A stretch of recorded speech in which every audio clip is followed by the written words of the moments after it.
Hello, everybody. So earlier today, I was lucky enough, I was watching Felix and Friends and I was watching Amit, and they went on a live talking about Palantir. I commented, gave them a super chat, and just letting you guys know, support your YouTubers. It's not easy to do this. I try to give a super chat as much as possible because I can to show support for my favorite YouTubers. I do this all the time. It helps, even if it's $2, it really helps bring up the motivation. That's why I do it. So anyways, I give him a super chat, and Felix knows me, and Amit knows me. I deal with Amit on a couple of things, and they invite me on the live chat. So I'm going to leave a link to their video down below. You should definitely watch it. It was a great chat. It went on for about an hour. And a lot of things that we were talking about really hit home, really got me, for lack of better words, emotional when it comes to Palantir. And some of the reasons why I invest in Palantir and that I feel like a lot of people are just not realizing, and it goes under the radar. So there is a dossier. This is the third dossier put out by Ether Squared, and he finds links. Not just him, there's a couple of other people, and there's an entire Palantir Discord, and they find links that are associated with companies and with government entities and Palantir. This is the closest thing to insider trading, and this is not insider trading. This is completely 100% legal. You're just doing searches that you can possibly get. So we have information before it hits mainstream media. And this happens all the time. It happens with our contracts, with our renewals. Rachel does an amazing job. And now it's happening with these links. And I can't open up the dossier and say, Martin, it's not letting me for some reason. But based on the live, he found 127, if I'm not mistaken, companies that Palantir is working with. So now these links could mean a full-scale contract, or these links can mean a demo with these companies. Even if it's half or even a quarter, it's still an amazing amount of companies. Now, some of the companies are huge. A Coca-Cola bottling company, PwC, which is a Big Four accounting firm. And if I'm not mistaken, this is the second of two. They're working with PwC and KPMG, I think the name is.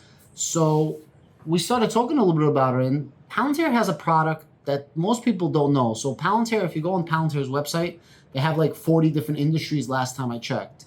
Like an industry can be automotive, an industry can be airplane industry, forgot the actual word. An industry can be the food industry, banking industry, so on and so forth. And one of the industries that they have is Palantir for crypto. In the future, crypto is going to be here. This is my personal opinion. I'm not going to make this a crypto video, but in the future, crypto will be here. The largest crypto firms are going to have some type of auditing that happens on those crypto companies, crypto platforms, crypto, traditional finance, TradFi as we call it in the decentralized space, in the crypto space. In order to audit them, you're going to have to get them audited by who? Probably the Big Four is going to be accounting for at least 50% of handling these big crypto companies. Eventually, it's only going to be really big crypto companies. The small fish are not really going to be there. They're not going to survive. This is what's happening right now with all these platforms that are getting bankrupt. Somebody's going to buy them up. Somebody's going to collect their clients. And eventually, there's only going to be the really big fish. There's going to be more regulatory framework from the United States government. And one way of reviewing this is going to be with the audit companies. Now, everything I'm saying right now is 100% speculative. I'm just connecting the dots in my own mind, and I'm just, sharing this with you. No factual basis on this. Palantir for crypto is going to be able to do two things: audits and anti-money laundering. And if you want to be able to survive as a crypto company, once there's going to be crypto regulations in the future, both in America and abroad, this is my own personal opinion, and this is where I feel things are going, you're going to have to comply with anti-money laundering, and you're going to have to comply with audits. These audits are going to be done by the Big Four accounting firms for most of the cases. And this is how I believe Palantir is working with these companies.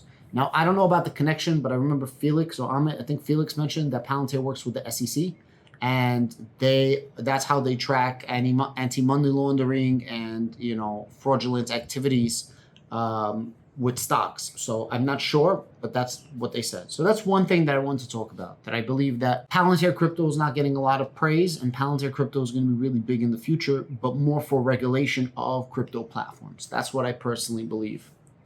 Another thing that we were talking about Palantir was stock-based compensation. And stock-based compensation basically devalues any cash flow. We were talking to Felix and Amit, and I said that eventually stock-based compensation, by default, by definition, has to be diminished. One of the main reasons why we do stock-based compensation, as per Alex Karp, is that we want to attract the top 1% of the 1%, the creme de la creme, as they say in St. Martin. In order to attract them, you can't attract them because you're the coolest company. Because right now, the coolest company would be a Google, or it used to be like a Facebook. Now Meta is not cool anymore. An Apple for sure, a Tesla for sure, right? Palantir is cool, but it's not on that level. So in order to do that, you've got to give excellent stock-based compensation.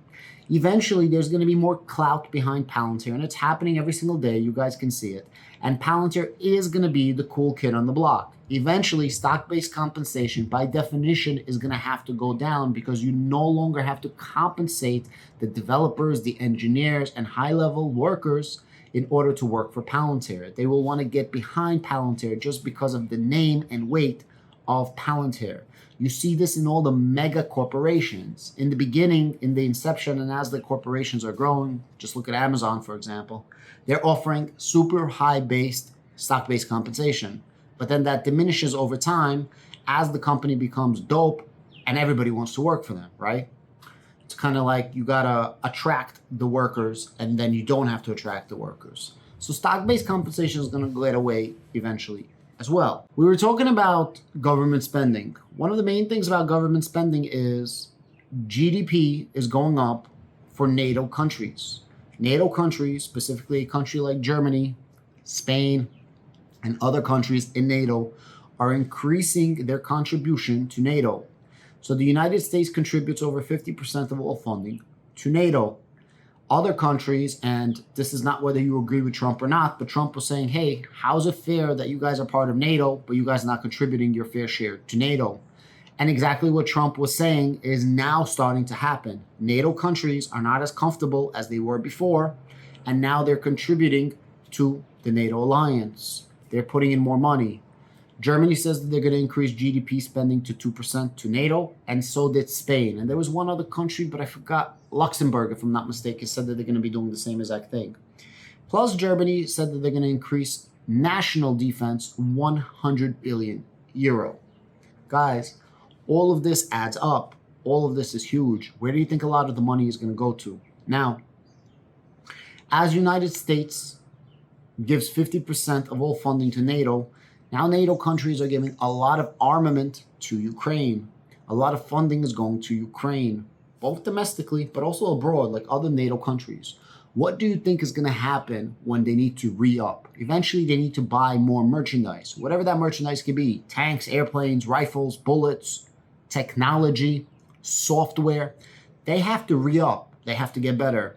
United States doesn't just do things out of the goodness of their heart. There was going to be a huge inflow of money coming from abroad into United States companies. And since the United States basically funds NATO, the lion's share of it, NATO uses American companies to build up their armament. This is what's going to happen. A lot of this money is going to flow to the DoD primes. Currently, there's 5 primes. Lockheed Martin is a prime. Boeing is a prime. Palantir is going to try to be a prime, specifically the first software prime of the DoD. If they can accomplish this, they're going to get a fair share of the money coming in. Palantir was doing a lot of work with Ukraine, and they all but spelled it out and said, hey, we're essentially doing things on a handshake. We're not signing contracts, but we're already working in contract with Ukraine. If Ukraine gets out of this, it's going to take a while, but these contracts are going to formulate. These contracts are going to come to fruition. The money is going to inflow to Palantir. Felix was saying, and Ahmed was saying, that usually takes around 12 months to see this. I've been saying a very similar thing for a while, but I was saying this around 6 months ago. And I keep telling everybody that I believe Q2, Q3 of 2023, we're going to start seeing a lot of these contracts coming out of the NATO alliance, the European Union alliance, and Ukraine. When this happens, there's going to be an influx of money. Guys, I can keep going on and on and on. I'm going to leave off on this. 2 things. Number 1, don't worry about total addressable market. We have 3 current platforms. Gotham, which is almost to the max. Foundry, which is at the second half already. And now we have Apollo, which is just at the beginning. After that, we have Edge, which is its own platform essentially, which is completely at the beginning. After that, we're going to have other products that we're building. Our total addressable market is going to keep growing. I believe the last analyst says that we have a $160 billion total addressable market. I believe we have a much larger total addressable market. A lot of countries are going to be spending a lot more money right now for military. A lot of governments are going to be spending a lot of money for revamping their current systems. And a lot of corporations are going to have to revamp their current systems as well. And they're going to have to become less inefficient, therefore becoming more efficient. How do you do that? You have an automated system like Palantir, which allows for minimum code knowledge to no code knowledge and allows you to run the Palantir software, the enterprise software. Palantir essentially takes the need for all of those people that went to college, to university for so long to learn all this complicated coding so that they could do manual inputs and outputs and eliminate that and allow somebody who can take a crash course on how to use Palantir Foundry and be just as good or better using the Palantir Foundry or the Palantir Gotham enterprise and just be that much more efficient. That's the whole point of Palantir.